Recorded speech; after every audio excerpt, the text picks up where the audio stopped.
सती को यदि हम पत्नी का दर्जा दे दें फिर से दोबारा, तो हमारा जो धर्म का मार्ग है वो भ्रष्ट हो जाएगा। मिटाई भगत पथ होई अनीति, अनर्थ हो जाएगा, नीति। जैसे मान लो कोई बेटी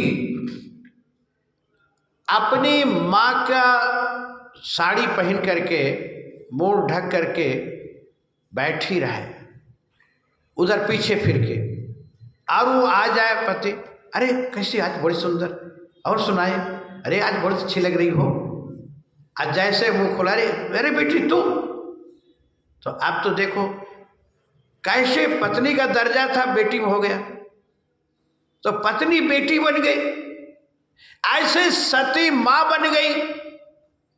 भगवान शिव की पत्नी सती है, और सती कीन सीता कर वेशा, शिव और भयउ विषाद विशेखा। शिव जी कहते मेरे प्रभु श्री राम पिता हैं, तो सीता माता हो गई कि नहीं हो गई? तो कहाँ पत्नी का दर्जा, कहाँ माँ का? अब माँ बन गई, अब माँ हो गई, फिर पत्नी कहाँ रह गई? है ये धर्म, देखो यही तो बात है? रिश्ता, रिश्ता इसी को रिश्ता बोलते हैं। पत्नी, अब माँ हो गई, माँ को हम कैसे पत्नी मानो?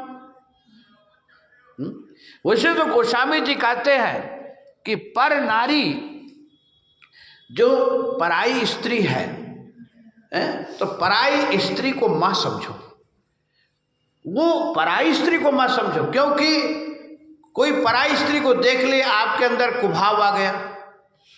यदि माँ आपके अंदर माँ का स्थान है, माता है, तो आपके अंदर फिर पराई स्त्री देख के कुभाव नहीं होगा, अधर्म नहीं होगा। एक बार स्वामी विवेकानंद जी विदेश गए यात्रा करने, तो एक अबला स्त्री सत्संग कर रहे थे, वो देखी, उसके मन में बड़ा आनंदित कि विवेकानंद जी बहुत सुंदर, बहुत अच्छे हैं, गौर वर्ण है। तो उसके मन में ये हुआ कि पुत्र की कामना उसके अंदर हो गई कि हमको पुत्र दो आप। जैसे एकांत में मिली, बोली मैं आपसे एकांत में मिलना चाहती हूँ। विवेकानंद जी कहे हाँ तुमको मैं समय दूंगा। अब एकांत में विवेकानंद जी बैठे थे, वो गई और कही कि हमको पुत्र चाहिए। तो स्वामी विवेकानंद ने कहे माते हम ही को पुत्र मान लो, और विवेकानंद उसके गोद में सिर रख के लेट गए, हम ही को आप पुत्र अपना मान लो। अब देखो उसके अंदर कुभाव बदल गया कि नहीं बदल गया? पराई स्त्री को मां समझो, लेकिन यहां सती पराई नहीं है।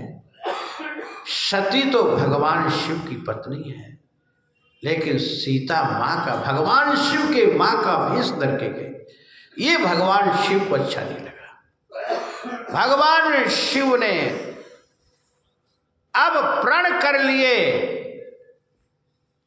कि अब सती इस शरीर से हमको नहीं भेटेगी, अब मेरी पत्नी सती नहीं रह गई, ना मैं उसका पति। ये मन में अंदर प्रकट नहीं होने, बाहर नहीं निकलने दिए भगवान से। आजकल जैसे हाँ जा भाग जा, हम जानते तेरे को, जा निकल जा हमारे घर से भाग। आजकल तुम इतना डांटते दबड़ते इतना। अब एक की पत्नी, एक पत्नी का पति खूब डांटे धड़पटे, जा मैं चला जा रहा, मैं छोड़ के, जा तू जहाँ मन हो जा। तो बेटा कहा कि पापा कहाँ जा रहे हैं? तो उसकी माँ ने कही कि अरे तेरे पापा के रोज के काम ही है, रोज झगड़ा करने, रोज सुबह गए शाम को आ जाएंगे, जाने दो। लेकिन भगवान शिव अंदर एक रह गए। आज हम क्रोध में क्या क्या नहीं बड़बड़ा देते, क्या क्या नहीं कह देते, लेकिन भगवान शिव अपने आप को संभाल लिए। अंदर भले कुछ बात चल रही है लेकिन बाहर नहीं निकलने दिए, आवाज को बाहर नहीं उच्चारण करने दिए।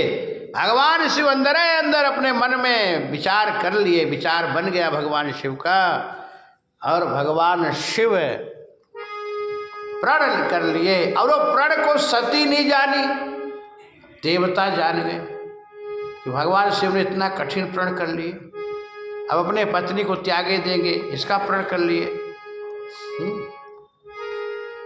भगवान शिव संकल्प कर लिए, यही तन सती भेंट मोहि नाही, शिव संकल्प कीन मन माही। मन माही, मन में ही भगवान शिव संकल्प कर लिए हैं?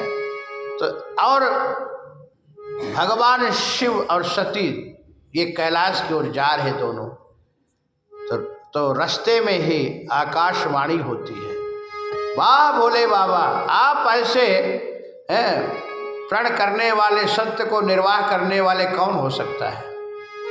असुपन तुम बिनु करई को आना, असुपन तुम बिनु करई को आना, राम भगत सब रथु भगवान।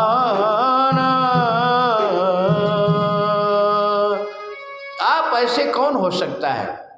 भगवान शिव के वाह देवताओं, वाह प्रभु, अंदर से आप कुछ और कहवाते हो, बाहर से और कुछ है।